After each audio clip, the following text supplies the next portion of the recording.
Hey, what's up, guys? This is Taylor Nordberg from Inhuman Condition and Deicide, and you're listening to The Dan Shan Show.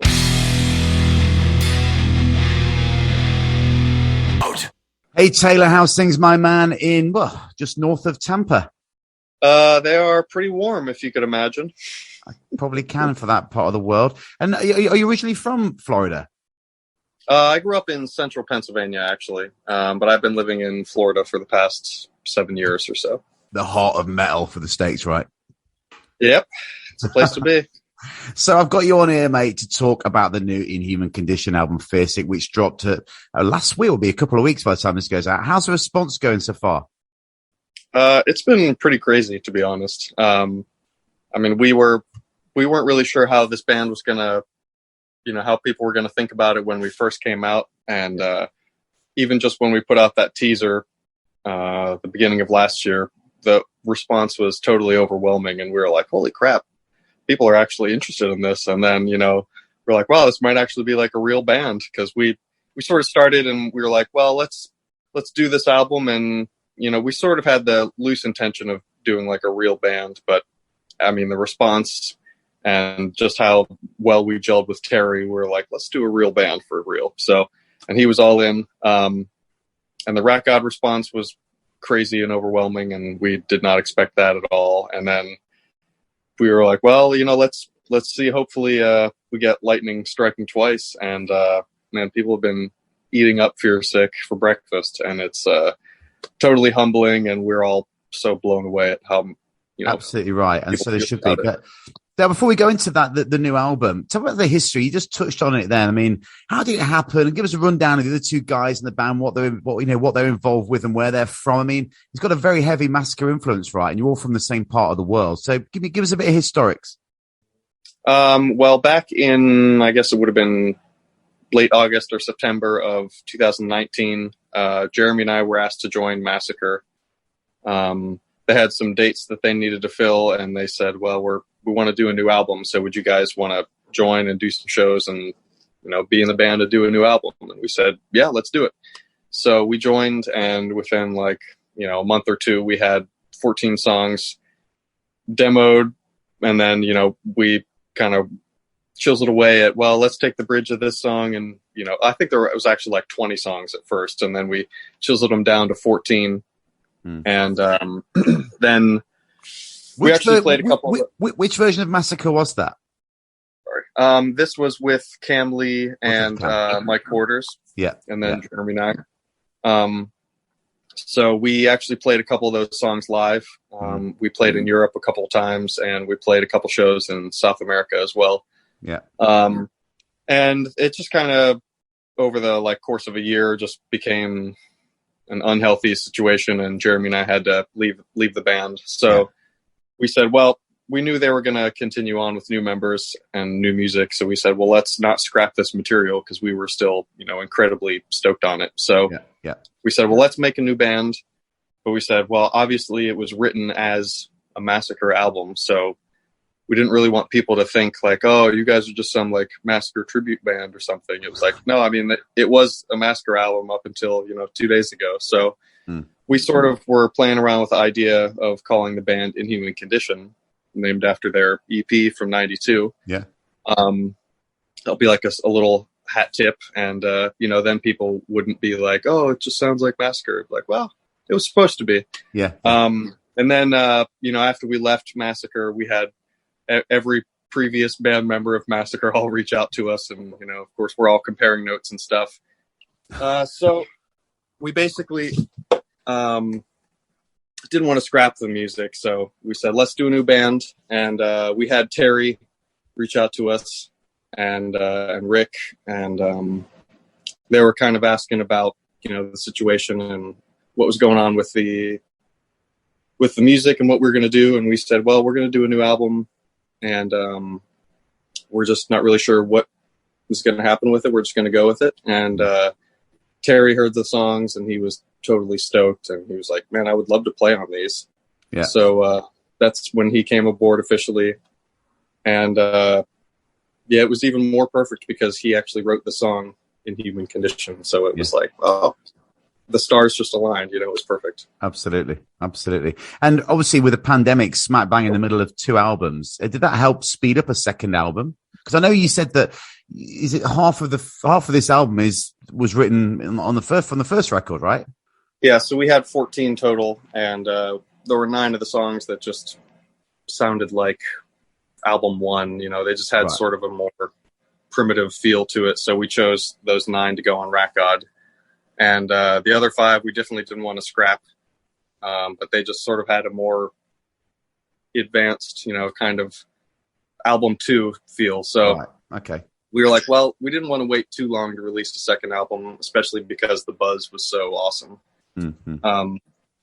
So we said, well, we could do an EP. So we thought about maybe just doing an EP, you know, later in the year. And then we ended up doing our first tour last September. And after we got off tour, we were all, you know, super stoked and gung-ho about everything. So we said, well, while the fire's hot, let's see what we got. So Jeremy and I cranked out another 4 songs.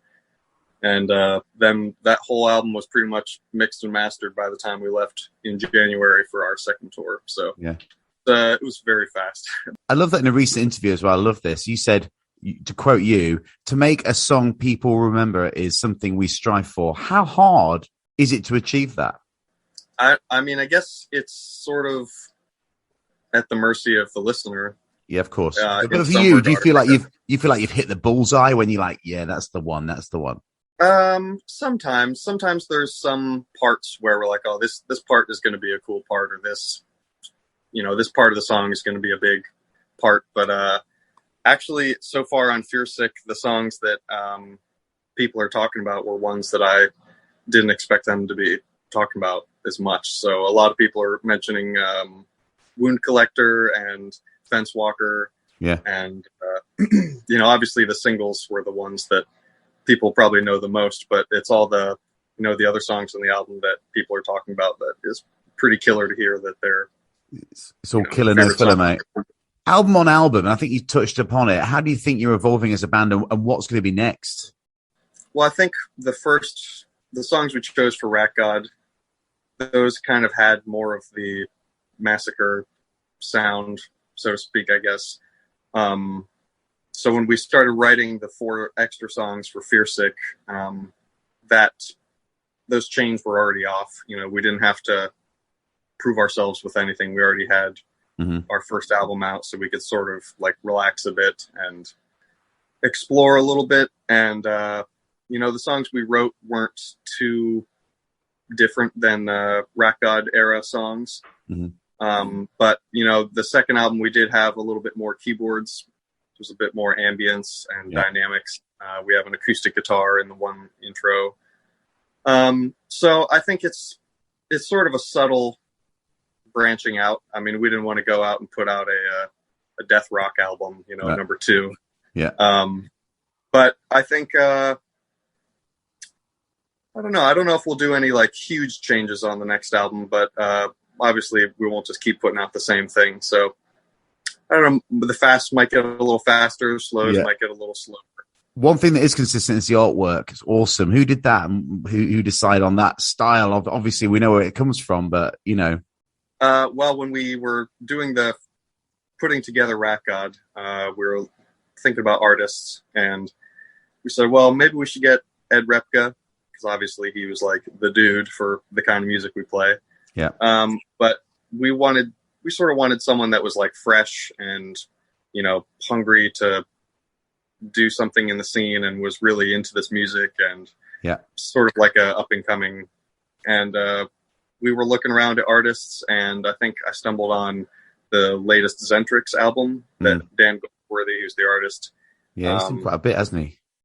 Yeah, so he's worked with Accept and Cradle of Filth and Ailstorm, and so he's not really up and coming. He's been around, been doing great stuff for a long time. But we wanted someone that was sort of, he didn't quite break into like the death metal scene quite yet, and he's like a huge Death fan, and you know, Massacre and all that stuff, and so he was pretty chuffed to be a part of it. And the guy on the album cover, has he got a name? Is he your mascot? Well, that was kind of unintentional. So Jeremy is sort of like the mastermind behind the art concepts. So he had the idea for Rat God with the guy walking up the bodies up the stairs, and he also had the idea for the second album. And we're like, well, maybe we should bring this Rat God character back, which he doesn't have a name. We've just been calling him the Rat God. Yeah. You know, who knows if he actually is the Rat God or if the guy in the mirror is the Rat God, or kind of a mystery there. But we said, well, some of the music was from Rat God, so we should definitely bring Dan back to do the art, because that was just like, well, obviously he's a complete beast. And we said, well, maybe we bring back the Rat God, but have him like further along in his path into evil. Yeah. And, you know, make him look all twisted and put him in a new environment. So maybe this is outside of his lair or cave or whatever it is. Yeah. And Dan absolutely killed it. And that's why we've dubbed him Babe Ruth, because he just knocked it clean out of the park in the first go. We're like, oh my God, yes. Brilliant. You know, it's not often that Jeremy and I are fully wowed, and Dan has succeeded in doing that. Yeah, that's awesome. That's awesome. We've used him for our tour shirts. He designed our Tourantula shirt, and he designed our shirt for the tour coming up as well. So. Brilliant. Now, talk to me about the famous Florida scene. You know, what's it like living amongst such a strong metal community? And is it quite close-knit, or is there any falling outs happened? I mean, and we know the massacre situation with Camley and all that. What's it like being amongst it all? It's pretty awesome. I mean, it's definitely, I wasn't here when the scene was first popping off in the, the 80s, but of course. So everybody who was there says it's totally different, but I mean, there's still very much a scene. I mean, there's a show every weekend.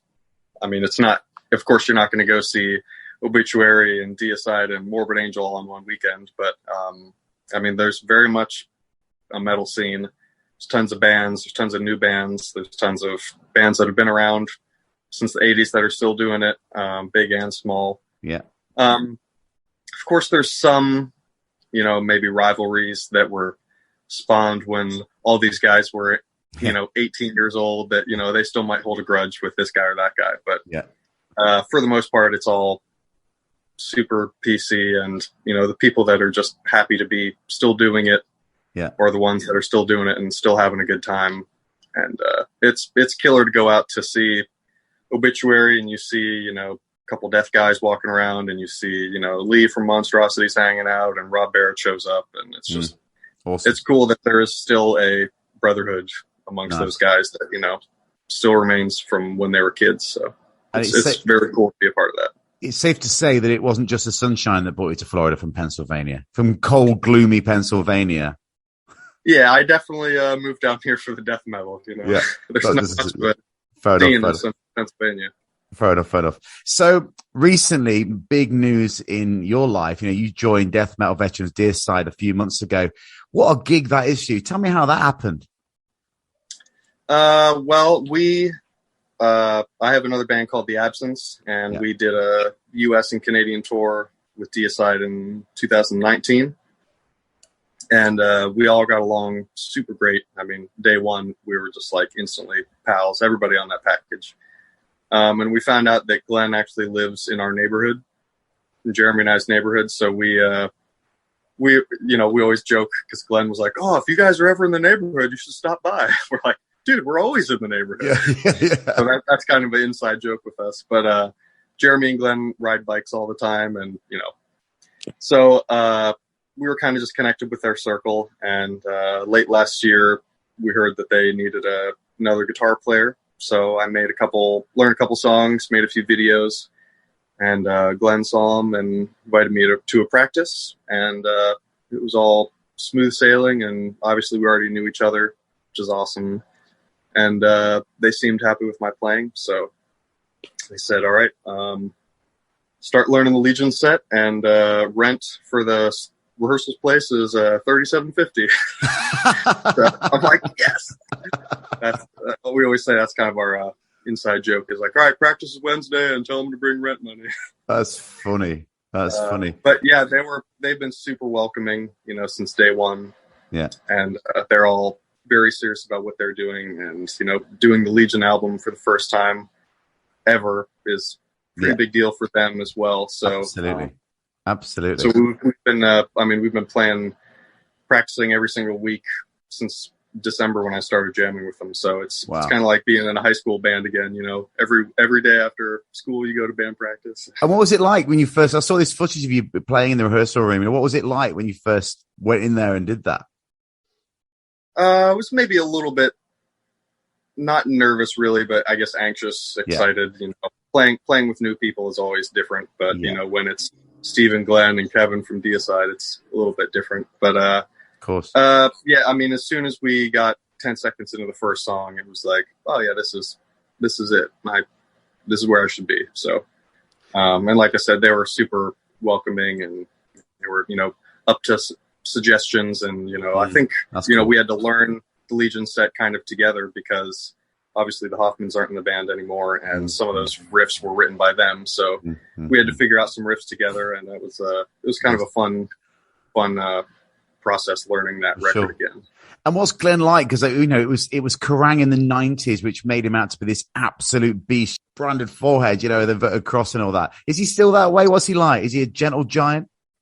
Well, I mean, he might not want me to say it, but he's a total sweetheart. Oh, I hate to burst his persona, but no, he's a super great guy, and like I said, he's just so stoked to be able to continue doing this today, and stoked that fans are still wanting to come see him, and cool. Fans still want music, so it's he's a really great guy, and it's a pleasure hanging out with him. So. And what's happening writing wise with this? Are you involved in that? Is there anything new on the horizon?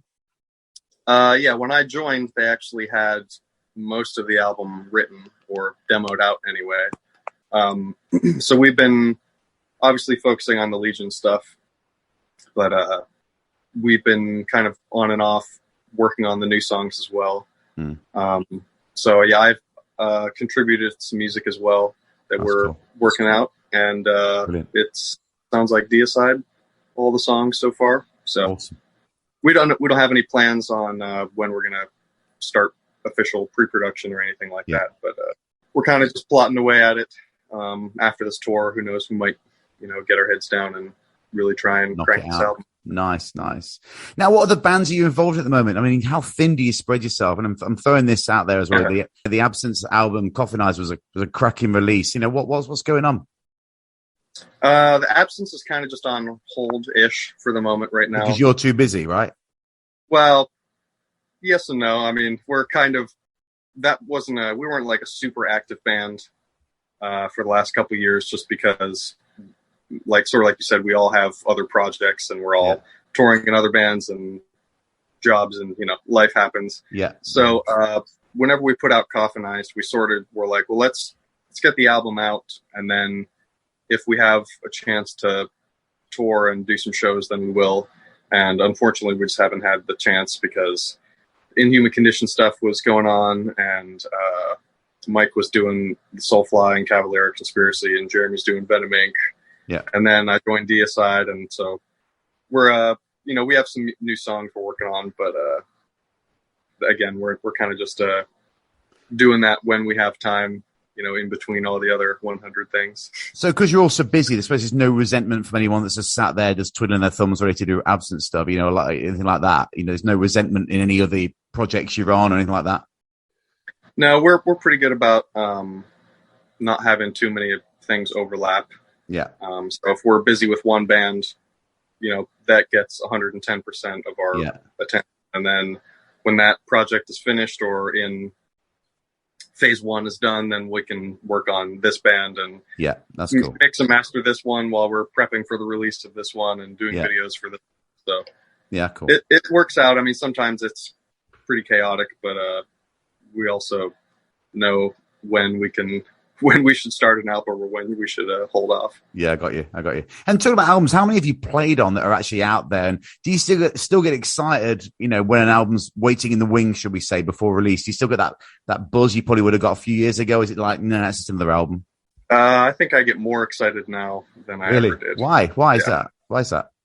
I don't know. I think because just I've been through the process so much. And, you know, when I first started out, my first professional metal album was with a band called Infernion, It was actually where I met Jeremy. He was a session drummer, and we recorded at Mana Studios in St. Pete at Eric Rutan's studio.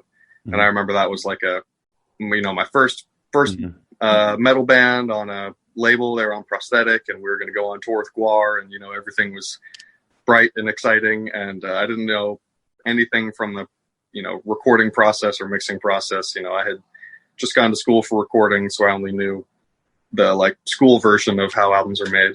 Yeah. But now these days, Jeremy and I are mixing and mastering ourselves, and we do our own videos, and we actually put out these Inhuman albums ourselves on our own label.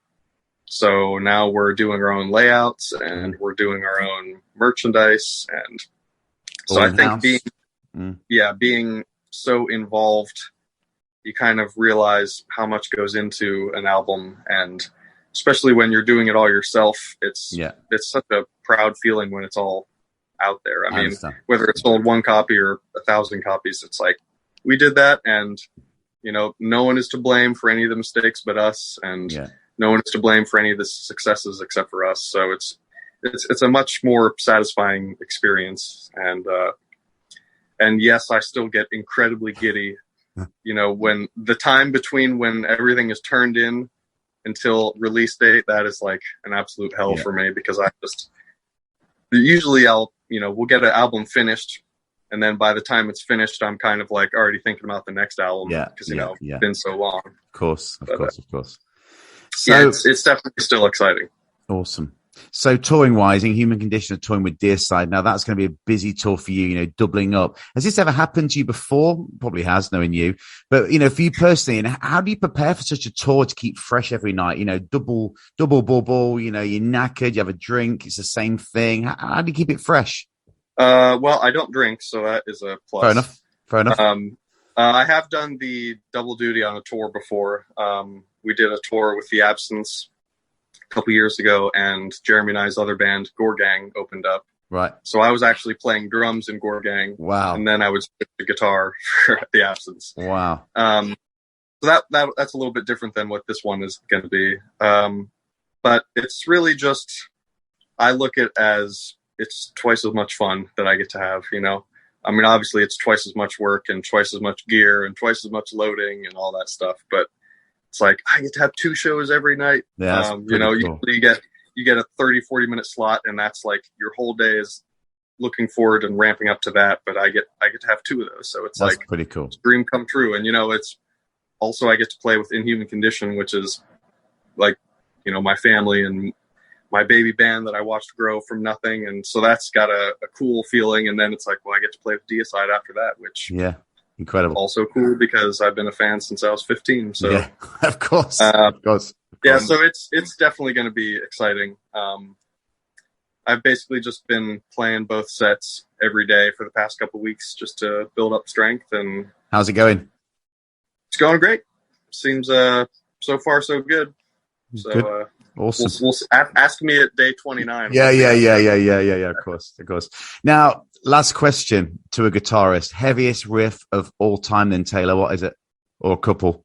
Okay, we're a couple. That's better. Well, I feel like I have to get this one out of the way, just because. I mean, if you disagree, then get out. But the song "Black Sabbath" by Black Sabbath on the album Black Sabbath. I mean. It's just a riff that every single human wishes they wrote. Yeah. It's only 3 notes, and it's the most magnificent 3 notes ever. Of course. So that's kind of just like, man, it does not get any heavier because it's so simple, Yeah. Maybe Dying by Obituary. Yeah. I feel like that riff is just pretty devastating. I mean, there's a million, but another one that pops up is "Follow the Tears" by Heaven and Hell. It's what on that album that Dio and Sabbath guys did right before he died. The song "Follow the Tears" has a riff that gives me goosebumps every time I hear it. So awesome. I would say those 3 are pretty solid, and funny that 2 of them are Tony Iommi riffs. Yeah, of course. Well, Taylor, thanks so much for joining me this evening. It's much appreciated. Good luck with everything. And I'm hoping to see you live in Europe sometime with one of your many outfits. Somebody, hopefully. Yeah, thanks for having me, man.